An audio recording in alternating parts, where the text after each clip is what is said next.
final exchanges. Today I was wandering the square of the small Indiana town where I gave a poetry reading in a local college. As I was finishing circling the square, I passed a storefront garage with huge Make America Great Again signs. It was a foreign auto repair shop, and inside were mostly Toyotas and Hondas. I settled into a coffee shop where it seemed every other black person in this town was hiding. Every one of them offering me some discreet version of the greeting. While I was working, headphones on, swaying to the new De La Soul record, Delight, which deserves its own entry, I noticed a white girl. She looked 15, but could have been, I suppose, a college student, standing next to me with her hand raised. I looked up confused, pulled away my headphones back, and she said, like a coach or something, "Working on a paper? Good job to you. High five." And you better believe I high-fived that child in her pre-ripped Def Leppard shirt and her itty-bitty Doc Martens. For I loved, I delighted, unequivocally pleasant, public, physical interactions with strangers. What constitutes pleasant is no secret. It's informed by my largest male and cisgendered body.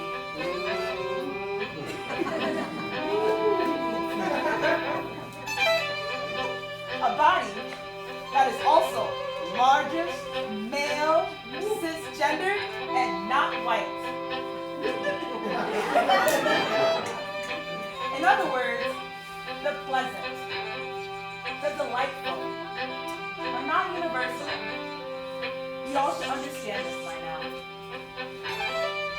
A few months ago, walking down the street in Umbertide in Italy, a trash truck pulled up beside me.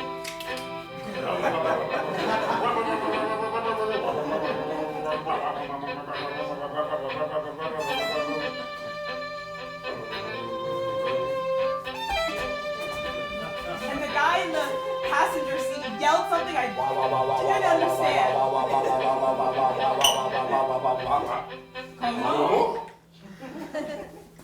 Hopping out of the truck to dump in a couple cans, he flexed his muscles, pointed at me, and smacked my biceps hard. Twice.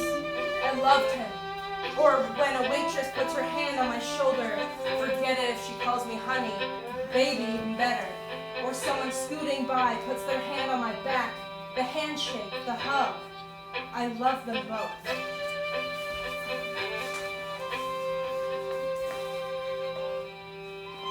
Once I was getting on a plane, and shuffling down the aisle I saw, sitting at the front of coach, reading a magazine, my great Uncle Earl.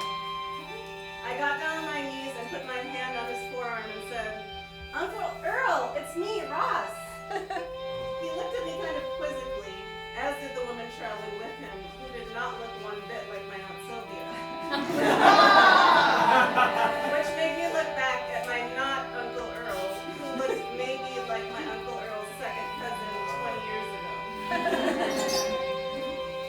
And though it was benign and no one was hurt, it was a little weird, and they looked confused.